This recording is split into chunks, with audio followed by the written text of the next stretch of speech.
పార్టీలకు అతీతంగా ప్రజా సంక్షేమం, గ్రామాభివృద్ధి ధ్యేయంగా పనిచేస్తానని జగదేవ్పూర్ మేజర్ గ్రామ పంచాయతీ నూతన సర్పంచ్ పనుగట్ల శ్రీనివాస్ గౌడ్ స్పష్టం చేశారు. సోమవారం గ్రామ పంచాయతీ కార్యాలయంలో డీఎల్పీఓ లత, ఆయనతో పాటు ఉప సర్పంచ్ గణేష్ వార్డు సభ్యులతో ప్రమాణ స్వీకారం చేయించారు. ప్రమాణ స్వీకారానికి ముందు ఎల్లమ్మ దేవాలయంలో ప్రత్యేక పూజలు నిర్వహించారు. అనంతరం గ్రామ కూడలిలోని మహనీయుల విగ్రహాలకు పూలమాలలు వేసి ర్యాలీగా గ్రామ పంచాయతీ కార్యాలయానికి చేరుకున్నారు. అక్కడ నూతనంగా ఎన్నికైన పాలక వర్గాన్ని పూలమాలలు, శాలువతో ఘనంగా సత్కరించారు. ఈ సందర్భంగా సర్పంచ్ శ్రీనివాస్ గౌడ్ మాట్లాడుతూ తనపై నమ్మకంతో గెలిపించిన గ్రామ ప్రజలందరికీ కృతజ్ఞతలు తెలిపారు. ప్రజలకు ఎల్లప్పుడూ అందుబాటులో ఉంటూ అన్ని వర్గాల సహకారంతో గ్రామాన్ని అన్ని రంగాల్లో అభివృద్ధి చేసే దిశగా కృషి చేస్తానని తెలిపారు. అలాగే జగదేవ్పూర్ మండలంలోని 25 గ్రామ పంచాయతీల్లో నూతన పాలకవర్గ సభ్యులు ప్రమాణ స్వీకారం చేశారు. అంతకుముందు కాంగ్రెస్ వార్డు సభ్యులు గణపతి దేవాలయంలో ప్రత్యేక పూజలు చేశారు. ఈ కార్యక్రమంలో ఎమ్మెల్సీ యాదవరెడ్డి, కొండపోచమ్మ మాజీ చైర్మన్ ఉపేందర్ రెడ్డి, మాజీ ఎంపీపీ బాలేశం గౌడ్, మాజీ ఎంపీటీసీ కవిత శ్రీనివాసరెడ్డి, మాజీ సర్పంచులు బుద్ధ జ్యోతి మహేందర్, టీఆర్ఎస్ గ్రామశాఖ అధ్యక్షులు బుద్ధ నాగరాజ్, ఉప సర్పంచ్ గణేష్, కార్యదర్శి రామరెడ్డి, వార్డు సభ్యులు, గ్రామ ప్రజలు పాల్గొన్నారు.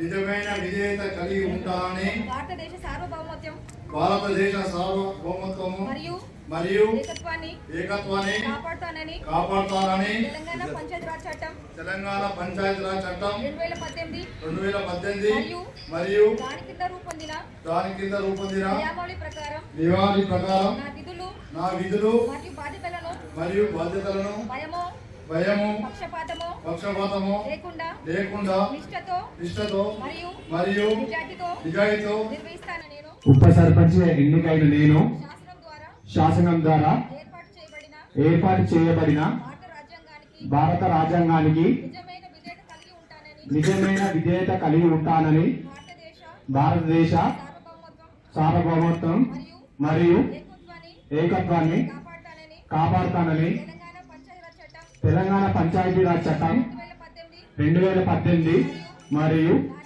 దాని కింద రూపొందించిన నియమావళి ప్రకారం నా విధులు మరియు బాధ్యతలను జగదేవ్పూర్ గ్రామ ప్రజలు ఆదరించి అత్యధిక మేరతో గెలిపించినందుకు వాళ్ళ ఎప్పటికీ రుణపడి ఉంటానని మనవి చేస్తున్నాను.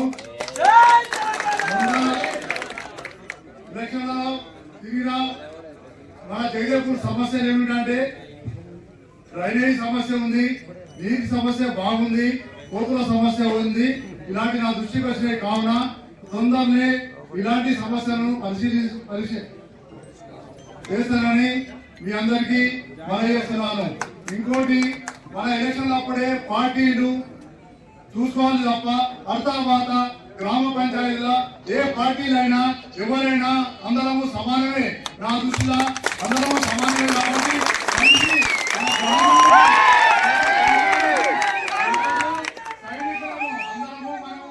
కాబట్టి మా అందరూ సహకరించి మన గ్రామాన్ని అభివృద్ధి చేయాలని మనందరినీ మీ ఆశీస్సులతో కోరుతున్నాను.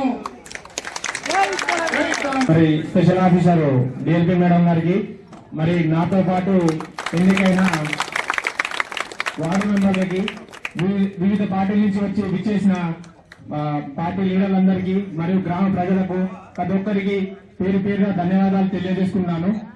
నేను ఒక 2-3 విషయాలు మాట్లాడి తొందరగా కంప్లీట్ చేస్తానని తెలియజేసుకుంటాను. అయితే ముఖ్యంగా సీనన్నతో ప్యానెల్లో గెలిచిన కాబట్టి నేను సీనన్నపై సార్ నాతో ప్రచారం జరుగుతున్న సందర్భంలో ఒక విషయం చెప్పిండ్రు. అది కానీ చెప్పాలో చెప్పాలో తెలియదు, కానీ చెప్తా ఖచ్చితంగా. సీనన్న ఏం చెప్పినట్టు, నాకు భూమి ఉంది, నాకు డబ్బులున్నాయి, నేను కార్డు చూసినా, అన్ని చూసినా, కానీ నేను ఏకైక లక్ష్యం, నేను ఇప్పుడు ఎలక్షన్లో ఎందుకు వచ్చినా తెలుసా తమ్మి అని అడిగినాను. ఏకైక లక్ష్యం సీనన్నది జయపూర్ ప్రజల అభివృద్ధి, జయపూర్ అభివృద్ధి డిస్కషన్ వచ్చింది. అయితే ఈ గ్రామంలో ఈ సమస్యలన్నీ మేము గ్రామ పంచాయతీలో వార్డు సభ్యులందరూ ఆధ్వర్యంలో తీర్మానాలు చేసి పనులు చేస్తాము. అందులో భాగంగా నేను సీనన్నగా కూడా మూడు ముఖ్యమైన సమస్యలను ఐడెంటిఫై చేసినాం. అందులో ముఖ్యంగా మొట్టమొదటిది ఫిల్టర్ వాటర్.